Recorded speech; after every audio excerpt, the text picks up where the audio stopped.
Magandang hapon po mga kapatid. Ngayon ang ikatlong linggo ng Kwaresma.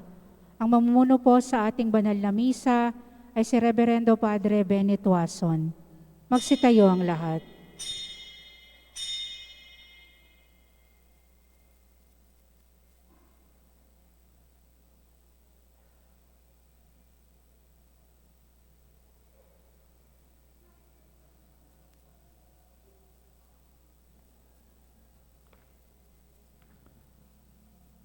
Sa ngalan ng Ama, ng Anak at ng Espiritu Santo, sumainyo ang Panginoon. At sumayo rin. Sa unang pagbasa, maririnig natin ang 10 utos ng Diyos at sa ating pagtupad nito, nakatatagpo rin natin ang Diyos. Sa ikalawang pagbasa, sinasabi ni San Pablo na si Jesucristo ang kapangyarihan at karunungan ng Diyos. Si Jesucristo ang kabuuan ng pagbubunyag ng Diyos ng kanyang sarili sa tao.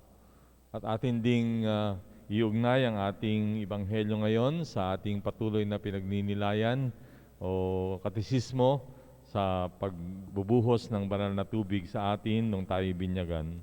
Tayo tumahimik sandali at pagsisihan ang ating mga kasalanan bilang paghahanda sa ating pagdiriwang. Tayo magbabasbas ng banal na tubig. Mga kapatid kong minamahal, hilingin natin sa Ama nating makapangyarihan na marapati niyang basbasan itong tubig na iwiwisik ngayon bilang paggunita sa tinanggap natin na binyag noon.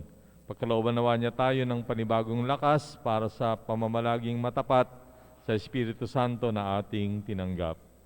Kaya Ama naming makapangyarihan, niloob mong sa tubig na bukal ng buhay at nakapagdulot ng kalinisan, ang kalooban namin ay magkamit ng kadalisayan at ng iyong buhay na ibinibigay sa mga hinirang. Hinihiling namin na marapatin mong basbasan ang tubig na ito na ngayon ay nais naming mawisik sa aming katawan. Pagkaloob mong sariwain nito sa amin ang buhay na iyong binigay sa amin noong kami ay binyagan at ipagsanggalang nawa nito sa tanang kasamaan ng aming buong katauhan upang makadulog kami sa iyo ng may kadalisayan sa ikapagkakamit namin ang kaloob mong kaligtasan sa pamamagitan ni Jesucristo kasama ng Espiritu Santo magpasawalang hanggan. Amen. So ating iyukong ating mga ulo habang tinatanggap ang pagbabasbas at humingi ng awa at patawad sa Diyos.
At dalisayin nawa tayo ng makapangyarihang Diyos sa ating mga kasalanan at pakundangan sa pagdiriwang na ito ng pagpupuri at pagpapasalamat. Pagindapatin nawa niya tayo na makapakinabang sa piging niya sa buhay na walang hanggan. Amen. Manalangin tayo. Ama naming makapangyarihan, ikaw ay maibigin at butihin sa tanan. Tinuturo mo ng lunas sa kasalanan ay nasa kusang pagpapakasakit at pagdalangin at pagmamalasakit. Tunghayan mo ang aming pag-amin sa nagawang pagsuway upang sa pagpapatira ng aming budhi sa iyong harap, kami ay lagi mong maibangon dahil sa iyong pag-ibig na tapat sa pamamagitan ni Jesucristo kasama ng Espiritu Santo magpasawalang hanggan. Amen.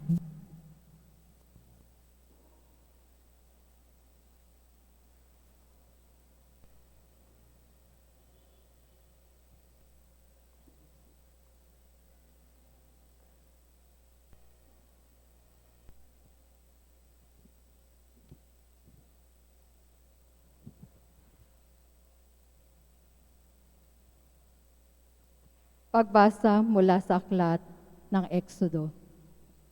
Noong mga araw na iyon, sinabi ng Diyos, "Ako ang Panginoon, ang inyong Diyos, na naglabas sa inyo sa Ehipto at humango sa inyo sa pagkakaalipin.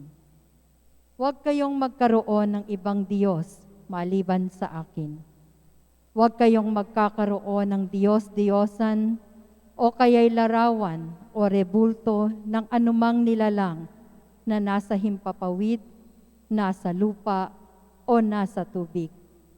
Huwag kayong yuyukod o maglilingkod sa alinman sa mga Diyos-Diyosang iyan, sapagkat akong Diyos ay mapagpanibughuin.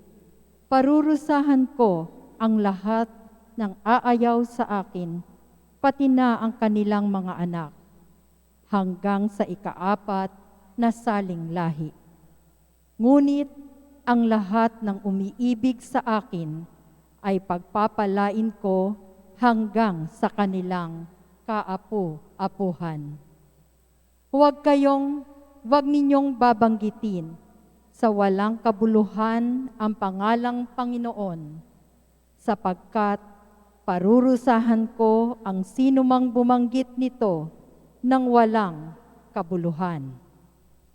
Italaga ninyo sa akin ang araw ng pamamahinga. 6 na araw kayong gagawa ng inyong gawain.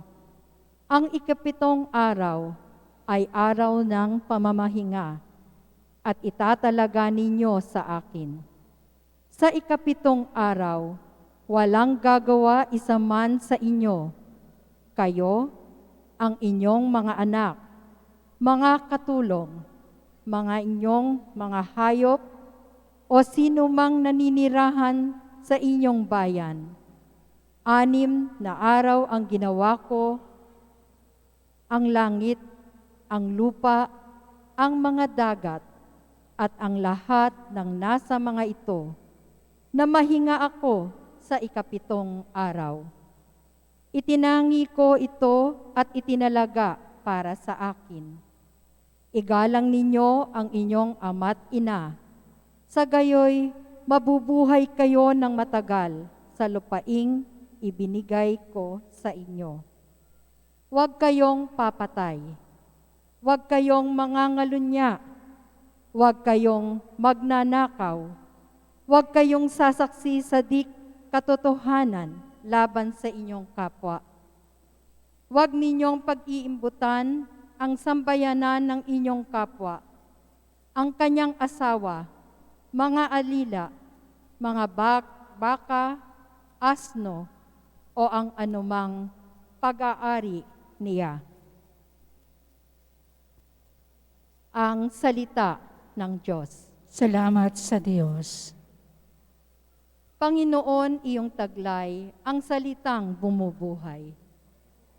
Iyong taglay, ang salitang bumubuhay. Ang batas ng Panginoon ay batas na walang kulang. Ito'y utos na ang dulot sa tao ay bagong buhay.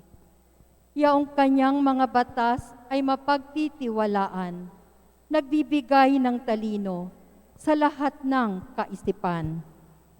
Panginoon, iyong taglay, ang salitang bumubuhay. Ang tuntuning ibinigay ng poon ay wastong utos. Liligaya ang sinumang kapag ito ang sinunod. Ito'y wagas at matuwid pagkat mula ito sa Diyos, pangunawa ng isipan, yang bungang idudulot.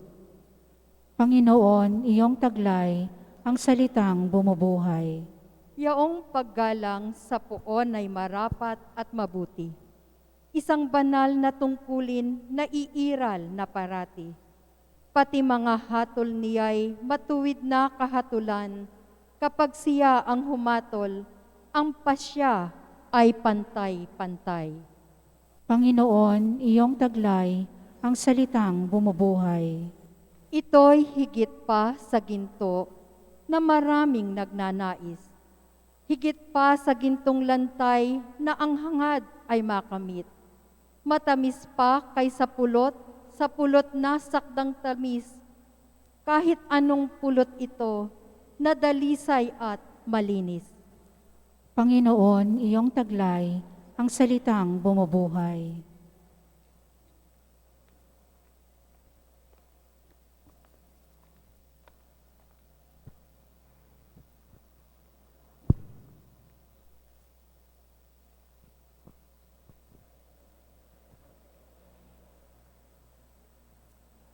Pagbasa mula sa unang sulat ni Apostol San Pablo sa mga taga-Korinto. Mga kapatid, ang mga Hudyo'y humihingi ng kababalaghan bilang katunayan, karunungan naman ang hinahanap ng mga Griego. Ngunit ang ipinangangaral namin si Kristong ipinako sa krus, isang katitisuran sa mga Hudyo at kahangalan para sa mga Hentil. Subalit sa mga tinawag ng Diyos, maging Hudyo at Griego, si Kristo ang kapangyarihan at karunungan ng Diyos. Sapagkat ang inaakala nilang kahangalan ng Diyos ay karunungang higit kaysa lahat ng karunungan ng tao, at ang inaakala namang kahinaan ng Diyos ay lakas ng higit sa lahat ng kalakasan ng tao. Ang salita ng Diyos. Salamat sa Diyos. Aleluya, aleluya. Pag-ibig sa salambutan ng Diyos ay gayon na lamang. Kanyang anak ibinigay upang mabuhay kailanman ang nananalig na tunay. Sumainyo ang Panginoon. At sumayo rin. Ang mabuting balita ayon kay San Juan. Papuri sa iyo, Panginoon. Malapit na ang Pasko ng mga Hudyo, kaya pumunta si Jesus sa Jerusalem. Nakita niya sa templo ang mga nagbibili ng mga baka, mga tupa, at mga kalapati, at mga namamalit ng salapi. Gumawa siya ng isang panghagupit na lupid at pinagtabuyang palabas ang mga mangangalakal, pati ang mga baka at tupa. Isinabog niya ang salapi ng mga namamalit at pinagtataob ang kanilang mga hapag. Sinabi niya sa mga nagbibili ng kalapati, "Alisin ninyo rito ang mga yan. Huwag niyong gawing palengke ang bahay ng aking ama." Naalaala ng kanyang mga alagad na sinasabi sa kasulatan, "Ang aking malasakit sa iyong bahay ay parang apoy na nag-aalab sa puso ko." Dahil dito, tinanong siya ng mga Hudyo, "Anong tanda ang maibibigay mo upang patunayang may karapatan kang gawin ito?" Tumugon si Jesus, "Gibain ninyo ang templong ito at muli kong itatayo sa loob ng 3 araw. 46, o sinabi ng mga Hudyo, 46 na taon na ginawa ang templong ito, at itatayo mo sa loob lamang ng 3 araw? Ngunit ang templong tinutukoy ni Jesus ay ang kanyang katawan. Kaya't nang siya ay muling mabuhay, naalaala ng kanyang mga alagad na sinabi niya ito, at naniwala sila sa kasulatan at sa mga sinabi ni Jesus. Nang pista ng Pasko, nasa Jerusalem si Jesus. Marami ang sumampalataya sa kanya nang makita nila ang mga kababalaghang ginawa niya. Subalit hindi nagtiwala sa kanila si Jesus sapagkat kilala niya silang lahat. Hindi na kailangan may magsalita pa sa kanya tungkol sa kaninuman sapagkat talastas niya ang kalooban ng lahat ng tao. Mga kapatid, ang mabuting balita ng Panginoon. Pinupuri ka namin, Panginoong Jesucristo. So si Jesus ay pumunta sa Jerusalem at kung maalala ninyo, merong mahalagang nangyari nung siya ay pumasok sa Jerusalem. Yun yung pinagdiriwang natin kapag pista ng Palaspas, o yung linggo ng Palaspas, na kung saan ang Panginoong Kristo ay sinalubong ng may galak ng mga tao dahil kinikilala siya bilang mahalagang propeta o pinakamagaling na propeta. kulang na lang ay ituring siyang Mesiyas at ang iba ay ganun nga ang nangyayari. No? Dahil ito sa kanyang mga turo na naunawaan nila at nagiging karapat-dapat sa kanilang buhay. Ganon din yung kanyang mga himala. No? Marami siyang himalang ginawa. Kung kaya't siya ay winelcome sa Jerusalem. At katulad ng isang mabuting Hudyo, si Jesus ay isang Hudyo, lumaki siya, pinalaki siya ng kanyang mga magulang sa pananampalatayang Hudyo. He was a Jew. Siya ay pumupunta sa templo bilang parte ng kanyang pananagutan, bilang isang mabuting Hudyo. At ito nga, sa ating ebanghelyo ngayon, pagpasok niya doon pa lang sa bukana ng templo, ay nakita niya ang nangyayari. Maingay. Maraming mga nagbebenta ng mga hayop at mga namamalit ng pera. Dahil noon ay ang prevailing na currency ay ang Roman coin, parang dollar sa atin. Anyway, nakita ni Jesus yung nangyayari at siya ay nagalit. At palagay niyo, bakit siya nagalit? Masama ba yung magtinda? Masama ba yung mamalit ng pera? Merong hindi nagustuhan ng Panginoong Yesus na nakita niya bilang isang paglapastangan sa tahanan ng kanyang ama o tahanan ng dalanginan. Ang nangyayari kasi, may mga banyaga na hindi taga-Israel, doon sa karatig bayan, na mga Hudyo rin, ganon din ang pananampalataya, at ganon sila, pupunta sa templo para sumamba. Kumbaga sa Muslim yung Mecca, yung kanilang Mecca. So it was tradition for every Jew to go to the temple, worship, and offer sacrifices. At paano sila mag-offer ng sacrifice? Magdadala sila ng kanilang alagang hayop. Tuman ay kalapati, yung sinabi dito, oxen, o kaya baka, or sheep. Siyempre, dahil manggagaling sila sa malayong lugar, ang napagpapasyahan nila, hindi na sila magdadala, kundi bibili na lamang doon. But what really angered the Lord was the sin being committed habang nagkakaroon ng ganitong mga transaksyon. Yung mga namamalit ng pera ay binababaan yung exchange. Alam naman natin ang foreign exchange. So, ang dala-dala ng mga travelers, yung Roman coin, which is like the dollar today, di ba? Pag pumunta ka sa ibang lugar, ipapalit mo yon para yun ang gamitin mo, pambili ng mga bagay-bagay na kakailanganin mo sa lugar na iyon. Kaya, itong panlalamang, pandaraya na ginagawa ng mga namamalit ng pera ay isang malaking kasalanan. At nangyayari pa ito mismo doon sa lugar, dalanginan o lugar ng pag-aalay. Hindi pa rin nagtatapos. Pagkapalit ng pera, nadaya na nga siya, nakulangan dahil nga sa exchange, so bibili siya ngayon ng hayop.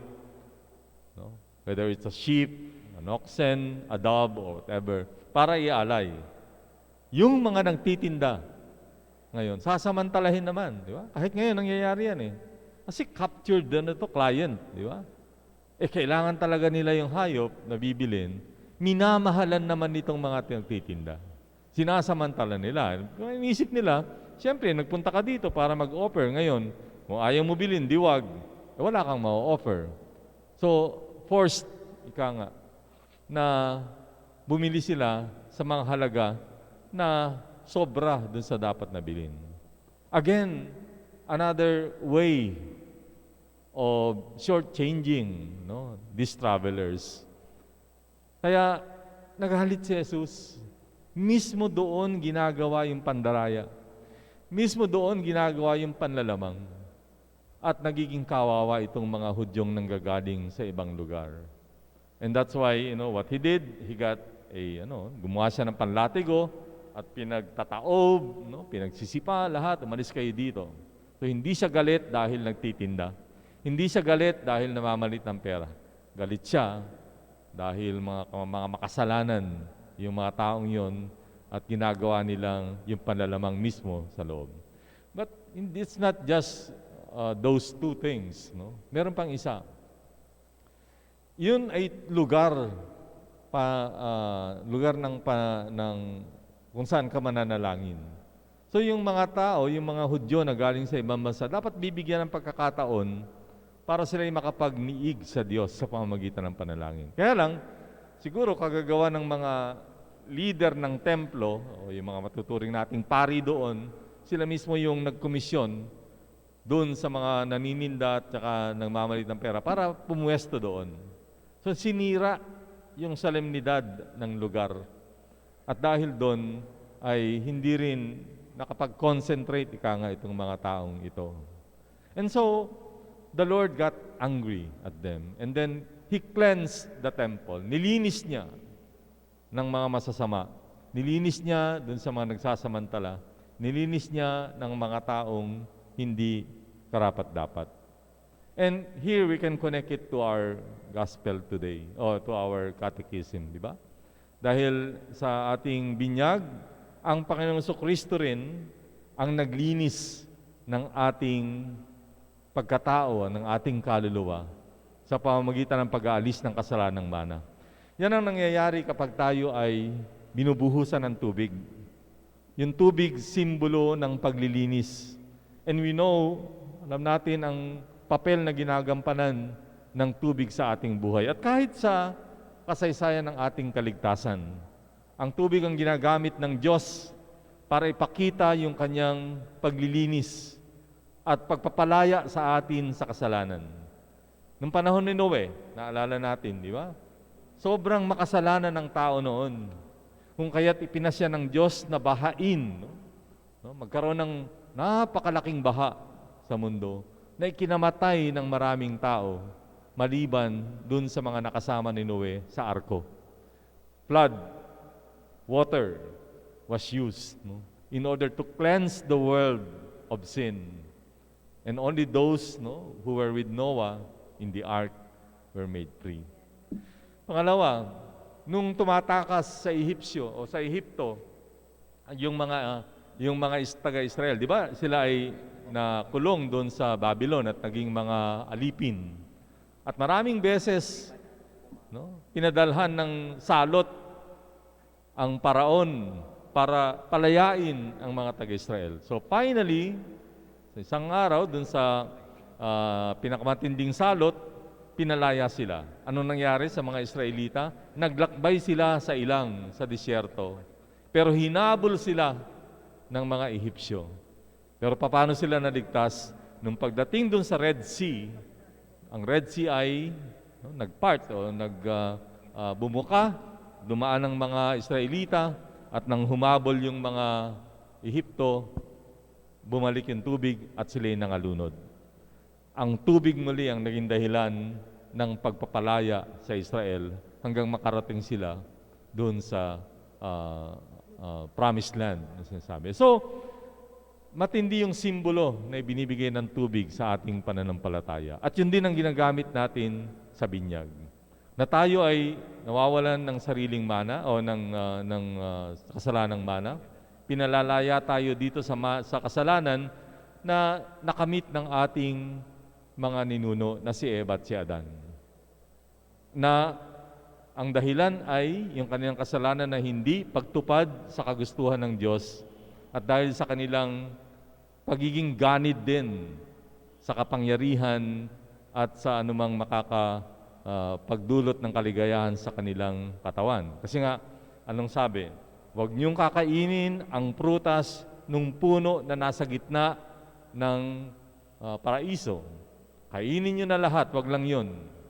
Ito namang devil, sa pamamagitan ng ahas, sinabihan sila, huwag kayong maniwala. Hindi totoo yung sinasabi niya na mamamatay kayo. Huwag kayong maniwala. Kita niyo, ang ganda-ganda ng prutas. So they were tempted.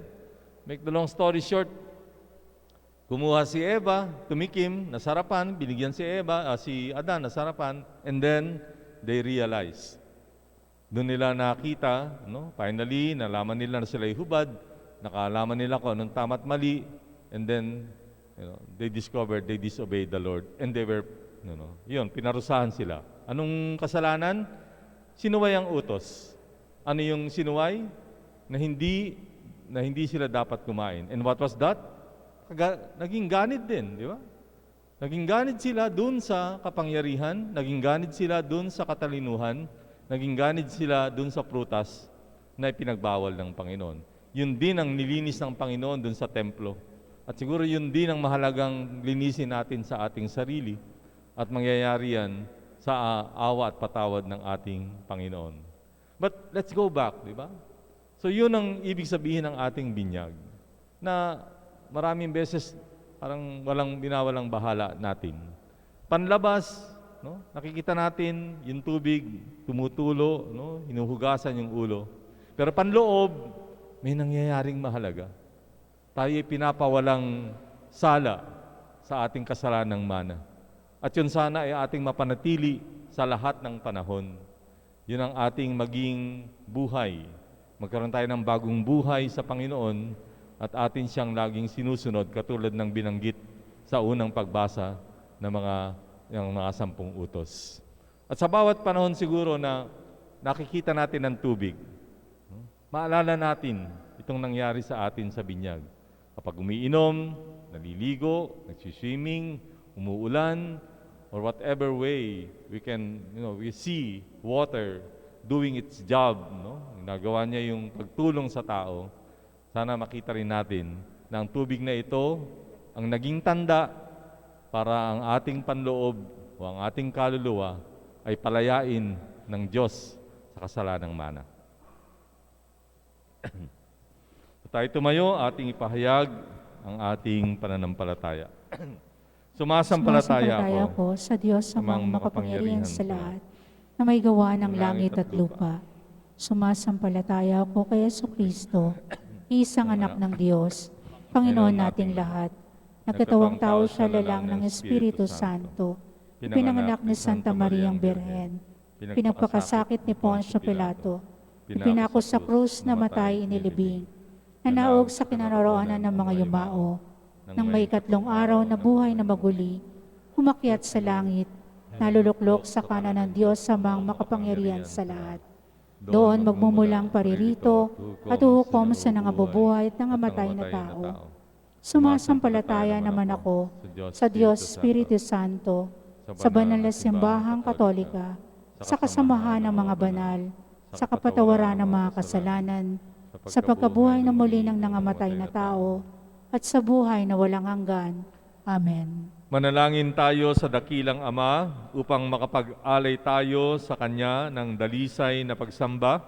Sa bawat kahilingan ating itutugon, Panginoon, dinggin mo ang iyong bayan. Panginoon, dinggin mo ang iyong bayan. Ituring nawa ng aming kapwa bilang bahagi ng katawan ni Kristo. Mapagtanto nawa namin ang karapatan at kapakanan ay kailangang igalang at ipagtanggol. Manalangin tayo. Panginoon, dinggin mo ang iyong bayan.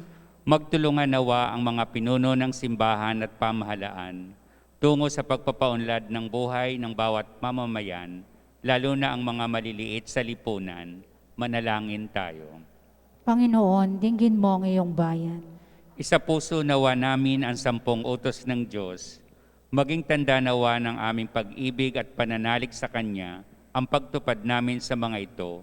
Manalangin tayo. Panginoon, dinggin mo ang iyong bayan. Pahalagahan nawa namin ang aming mga katawan bilang templo ng Espiritu Santo. Talikdan nawa namin ang mga gawaing mahalay, marahas, at nakapipinsala sa pagkatao at sa aming kapwa. Manalangin tayo. Panginoon, dinggin mo ang iyong bayan. Sa ilang sandali ng katahimikan, ating ipanalangin ang iba pang mga pangangailangan ng ating pamayanan, pati na rin ang ating pansariling kahilingan. Manalangin tayo. Panginoon, dinggin mo ang iyong bayan. Ama, gawin mong dalisay ang aming mga puso. Tulungan mo kaming mahalin ka at paglingkuran ng buong katapatan. Hinihiling namin ito sa ngalan ni Kristong aming Panginoon. Amen.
Manalangin kayo, mga kapatid, upang itong ating paghahain ay kalugdan ng Diyos samang makapangyarihan.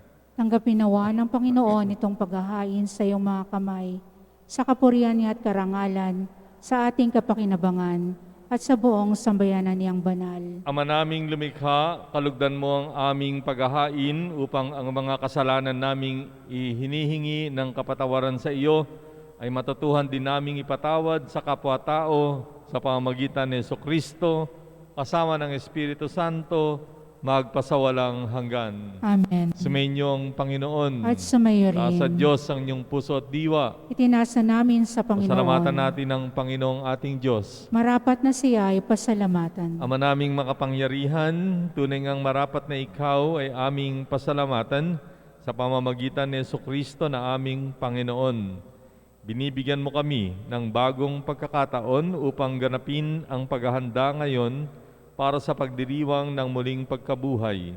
Kaysa ng iyong anak na minamahal, aming inilalaan ang panahon, talino at yaman para ganapin ang iyong kalooban na ang kapwa-tao ay lubos na damayan.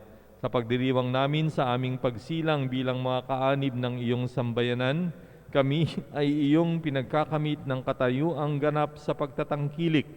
Kaya kaisa ng mga anghel na nagsisiawit ng papuri sa iyo ng walang humpay sa kalangitan, kami nagbubunyi sa iyong kadakilaan. Santo, Santo, Panginoong Diyos ng mga hukbo, napupuno ang langit at lupa ng kadakilaan mo, hosana sa kaitaasan, pinagpalang na paririto sa ngalan ng Panginoon, hosana sa kaitaasan. Ama naming banal, ikaw ang bukal ng tanang kabanalan, kaya't sa pamamagitan ng iyong Espiritu, gawin mong banal ang mga kaloob na ito upang para sa amin ay maging katawan at dugo ng aming Panginoong Hesukristo. Bago niya pinagtiisan, kusang loob na maging handog, hinawakan niya ang tinapay, pinasalamatan kanya, pinaghati-hati niya iyon, niabot sa kanyang mga alagad at sinabi, tanggapin ninyong lahat ito at kanin, itong aking katawan na ihahandog para sa inyo.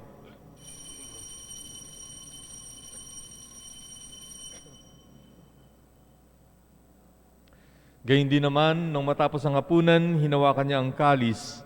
Muli kanyang pinasalamatan, iniabot ang kalis sa kanyang mga alagad at sinabi, tanggapin ninyong lahat ito at inumin, itong kalis ng aking dugo, ng bago at walang hanggang tipan, ang aking dugo na ibubuhos para sa inyo at para sa lahat sa ikapagpapatawad ng mga kasalanan. Gawin ninyo ito sa pag-alaala sa akin.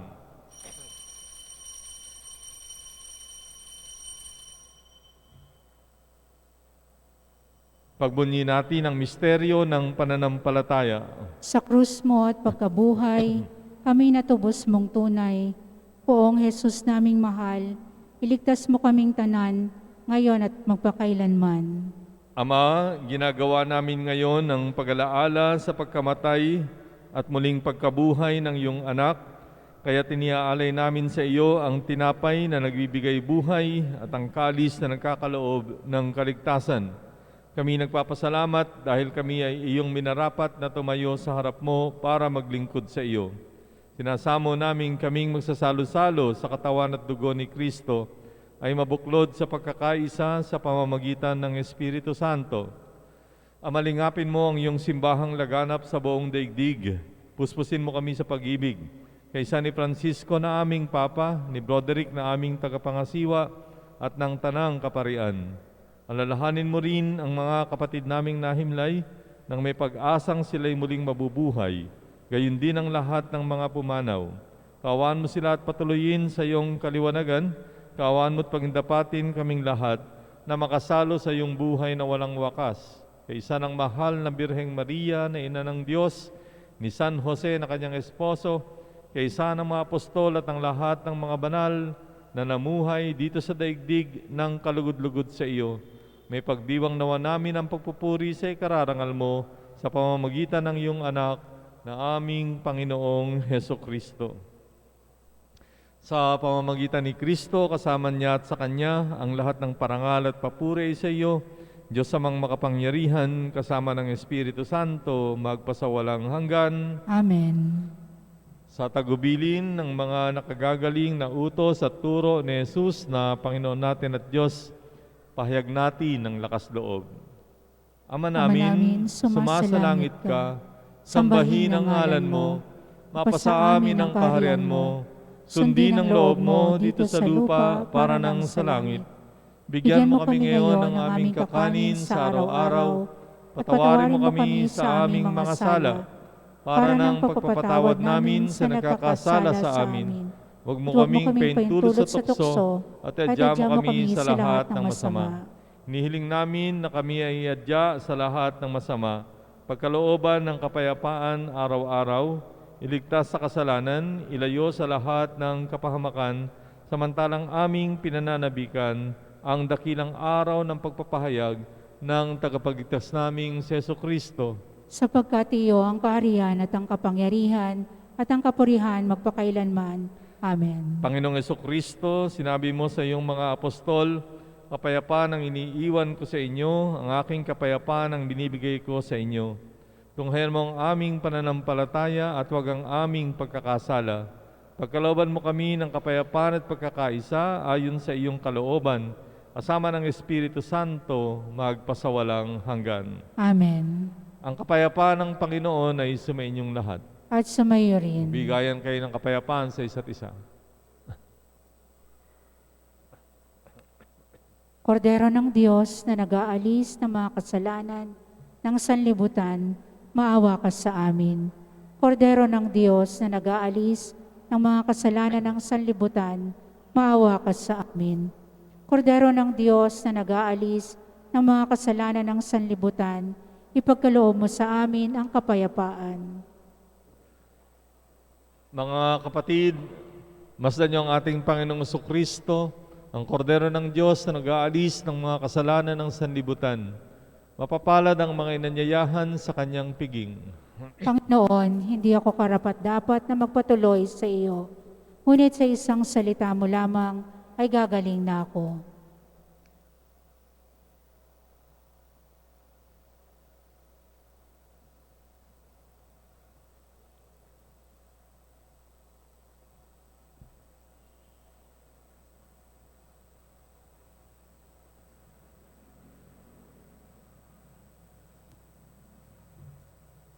Mga mayang nagpupugad sa templo mo'y nagagalak.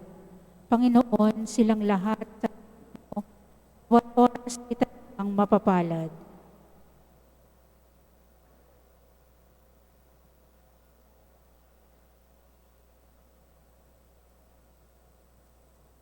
Komunyon Espiritual. Aking Jesus, nananangin kong ikaw ay nananahan sa pinakabanal na sakramento. Mahal kita ng higit sa lahat ng bagay at nais kong tanggapin ka sa aking kaluluwa. Ikaw ay hindi ko matanggap sa banal na komunyon. Naway tanggapin kita ng espiritual sa aking pagnanais na ito at pumasok sa aking puso. Niyayakap kita na parang naririto sa akin at pinagkakaisa ko ang sarili sa iyo. Huwag hayaang mawalay ako sa iyo. Amen.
Manalangin tayo.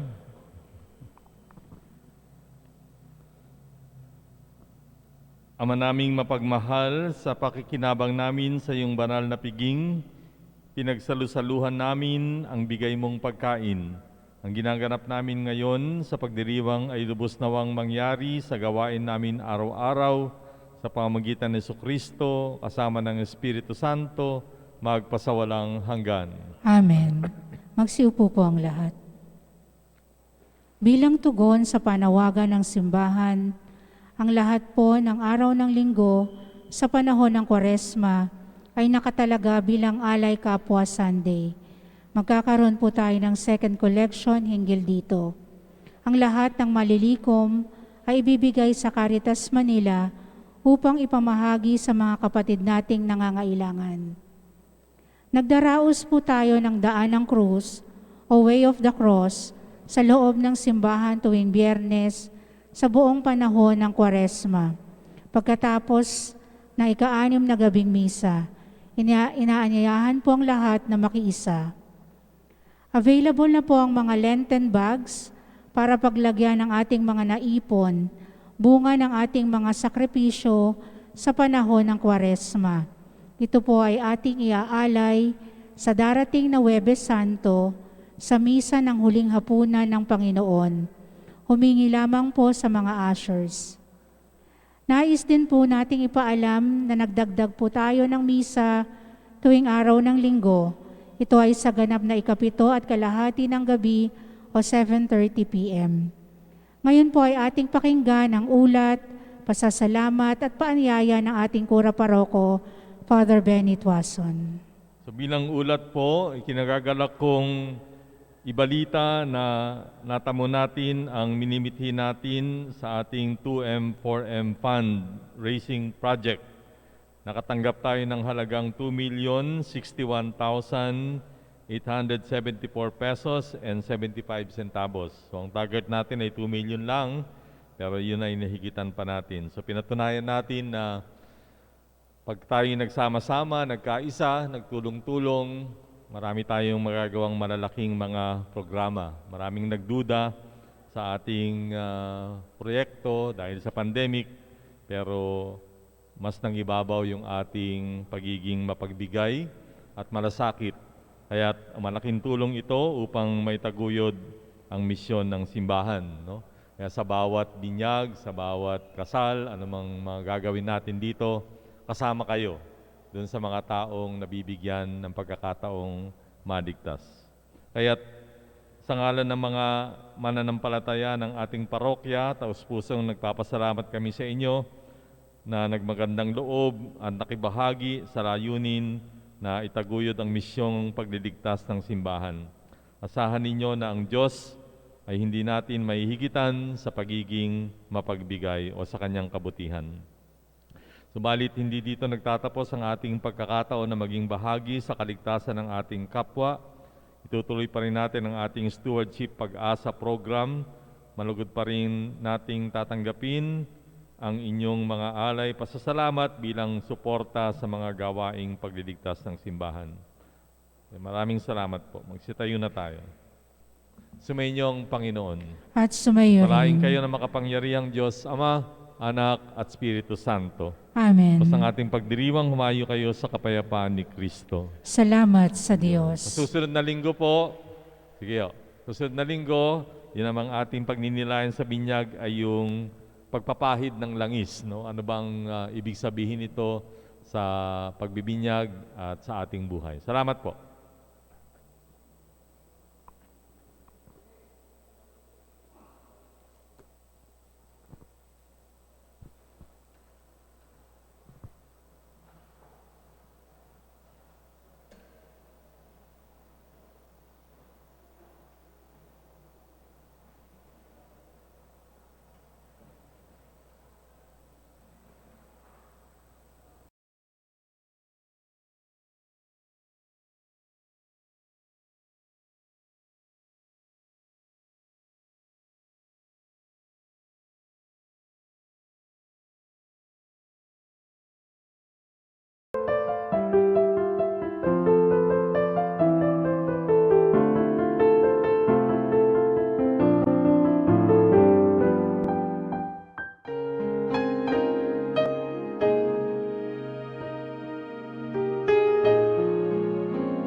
Sa ngalan ng Ama at ng Anak at ng Espiritu Santo.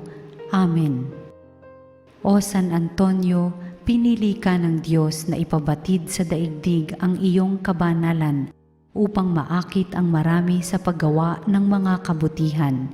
Hilingin mo sa sanggol na si Jesus na hawak mo sa iyong bisig ang mahigpit ko ngayong pangangailangan.